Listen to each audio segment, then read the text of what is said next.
இத்தனை வருஷமா நீங்க அவளை எப்படி நல்லா பாத்துக்கிட்டீங்கன்னு தான் இன்னைக்கு நான் புரிஞ்சுக்கிட்டேனே.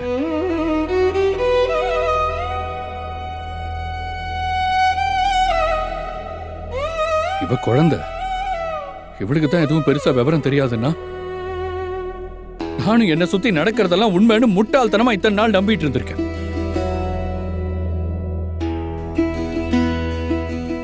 விஜய், நீ எதை மனசுல வச்சுட்டு இப்படி எல்லாம் பேசுறேன்னு எனக்கு தெரியுது. ஓ கோபம் நியாயமானதுதான், அதை நாங்க மதிக்கிறோம். அதுக்காக குழந்தைய நாங்க பாத்துக்க கூடாது சொன்னா எப்படிப்பா? இனி என் குழந்தைய நான் பாத்துக்கிறேன்னு அர்த்தம்.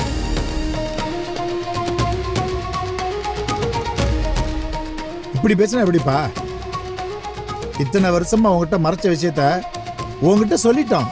எப்பேற்பட்ட சூழ்நிலையில எதனால அப்படி ஒரு முடிவு எடுத்தோம்னு உனக்கு தெளிவுபடுத்திட்டோம். இன்னும் நீ அதை புரிஞ்சாம இப்படி பேசினா நாங்க என்னப்பா பண்றது? இப்ப கூட நான் புரிஞ்சுக்கிட்டதுதான் தப்புன்னு சொல்றீங்களே தவிர நீங்கெல்லாம் செஞ்சது தப்புன்னு உங்க யாருக்குமே தோணல.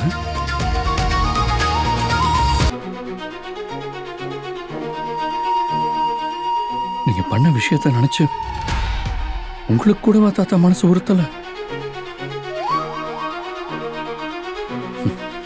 இவ்வளவு சுயநலத்தோடய இந்த உலகத்துல மனுஷங்க இருக்காங்கிறத உங்களெல்லாம் பார்த்ததுக்கு அப்புறமா தான் நான் புரிஞ்சுக்கிட்டேன்.